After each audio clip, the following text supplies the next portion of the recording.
Welcome back, my gardening friends. Well, it's very frosty and cold. Nothing going on at the allotment, everything's frozen solid. So, got a few jobs to do at home. The storage log area here is now going down slowly. All this wood is for free, and we still have plenty of it scattered wherever I can get it, including the shed. So we do keep warm for free, and I will be doing quite a few more videos on logs, log burner, etc., and that's all on hashtag logging and storage. But today, to help me, my friends at SeeSii have sent me a chainsaw, battery chainsaw to review. And it comes in quite a nice carrying case. I've had this open and I have tried it to make sure everything's good. It comes with some glasses. There's no markings on there for safety or anything, so I'm not going to be using those. I don't know, the lens are like a yellowy colour, so I won't be using those. It comes with some gloves, very flimsy. They don't fit me, but again, it may be ideal for the novice gardener, pruner, etc. The most important thing is to ensure you read this instruction manual from front to back, which I have done. And the one I'm reviewing today is the 8-inch cordless mini chainsaw, and like I say, it's quite a good booklet actually, and it covers itself on all the safety grounds. So ensure you read any instruction manual with anything that you buy. There's the little spanner stroke screwdriver bit for adjustments that will be needed when you've used the saw a few times. We'll look at that in the future. We've got the charger, works perfectly well. Indicator light there to let you know when the batteries are fully charged, and you get two batteries with these. Now, I initially thought that the oil didn't leak out of there. Still plenty in. Might not have had it tightened up quite enough, but I'm just going to wipe that up before we go any further. Now, they recommend chain oil. Now, chainsaw oil is very tacky, which helps it stick to the chain. It does say you can use ordinary oil, but I do recommend that you use a decent chain oil, and ensure that you lubricate the chain first. It does have a little bit of something on it for transport, but not much. But you do need to make sure it's okay. Just test the chain, that's roughly right, but as soon as you start using this for the first few times, the chain will stretch. So you can undo these two nuts there slightly, hold that up in the air, and then you can adjust it with that knob there. I haven't tried it yet, but that's how you keep that chain tight. You don't want it too tight and you don't want it too loose. You don't want it flying off and causing any injury or damage. The oil goes into there, and it's a pump system, so every 5 cuts you press on the button. See that there? Here we go. Press that, and that allegedly pumps oil to the chain, but you just need to make sure that the chain is well lubricated at all times. It comes with a handle which goes in there to give you better grip on anything, but I think using the saw like it's easier. I think we'll see, we'll try it. It's there for a reason. But and in the manual instructions, it gives you the correct size round file to sharpen it. Now remember, if you touch the ground, you'll dull the blade. Waste of time trying to use it, because it'll go blunt and you'll do more damage.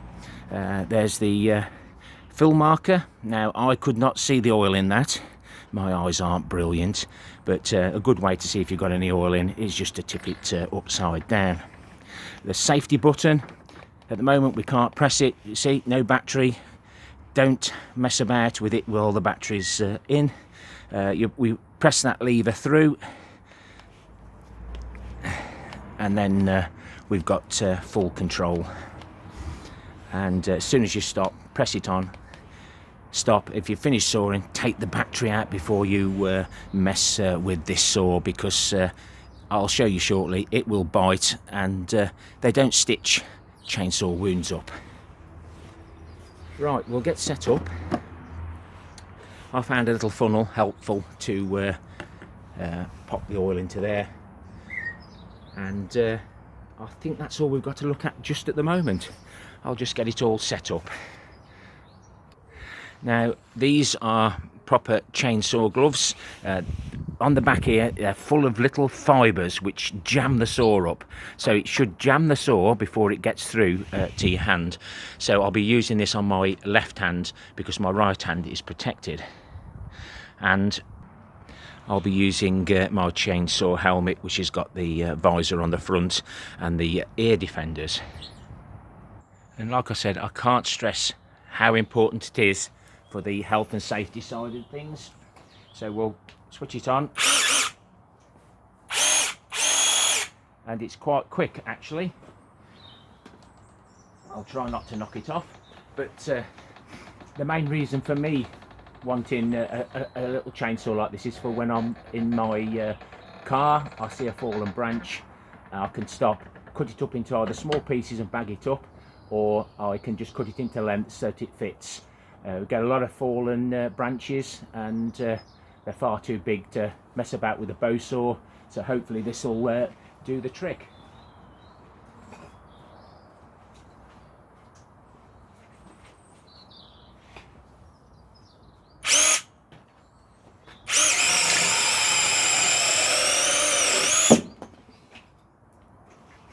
Now when you use a chainsaw, let's put it on safety, that's where the actual piece of wood needs to go.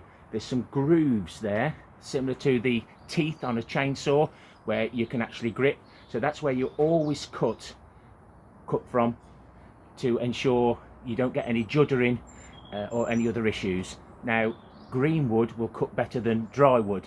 I've got some dry wood here to cut to see how well it does on an 8-inch piece of wood log.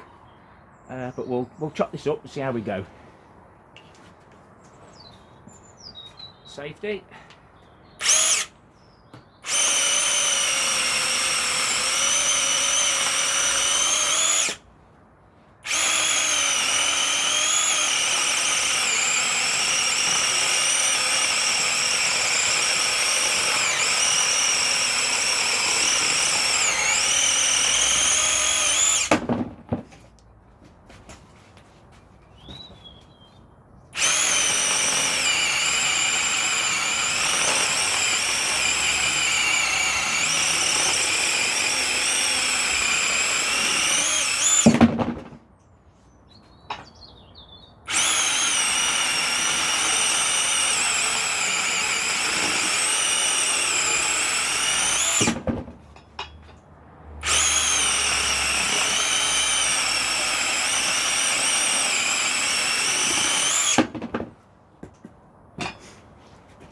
Takes a little bit of getting used to, but you see it is juddering there, but if you use it right, you'll get a good cut.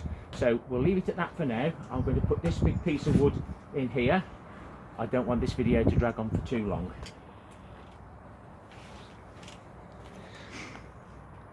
Now this is a homemade construction. It's ideal for my big logs. This just floats up and down. Pop that onto there. When it's green wood, it normally holds itself, but I just like to give it a tap occasionally. So this is about 8 inches. It's roughly the length of the blade, so let's see how it does. Safety.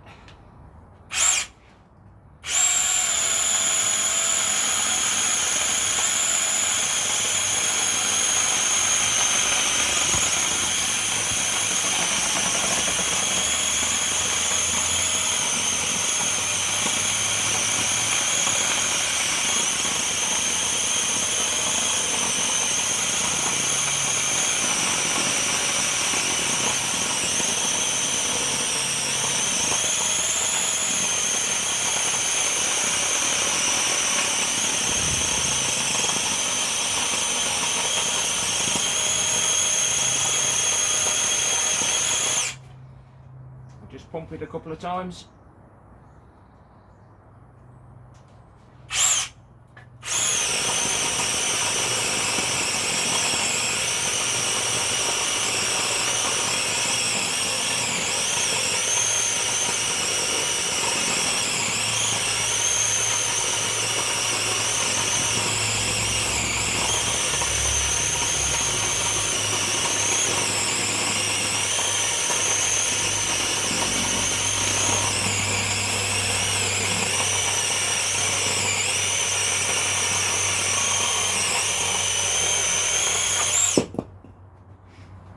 Safety.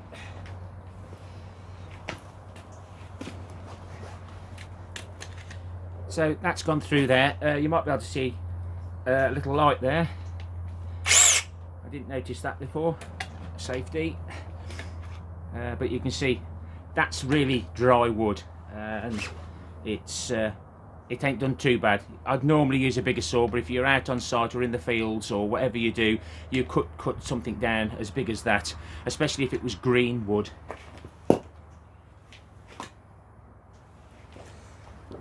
Don't forget to keep pumping. I'm used to a big chainsaw. So what I have to think about each year, not so much now because I used to be on call out for fallen trees, but for branches, I need to be able to fill this bucket every other day throughout the year.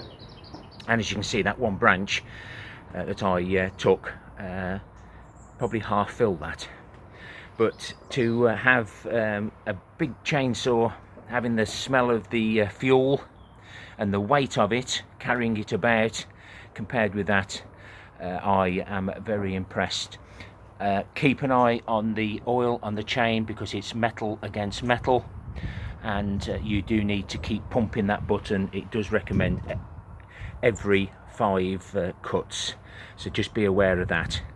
And even after a few cuts, that chain is now slipping just slightly out of the bar, so just be aware of that as well. Don't ignore it. Get that tightened up. You need to loosen those 2 off, tighten it up with that, then tighten those back up again, but you must hold the bar uphill to ensure the tightness is correct.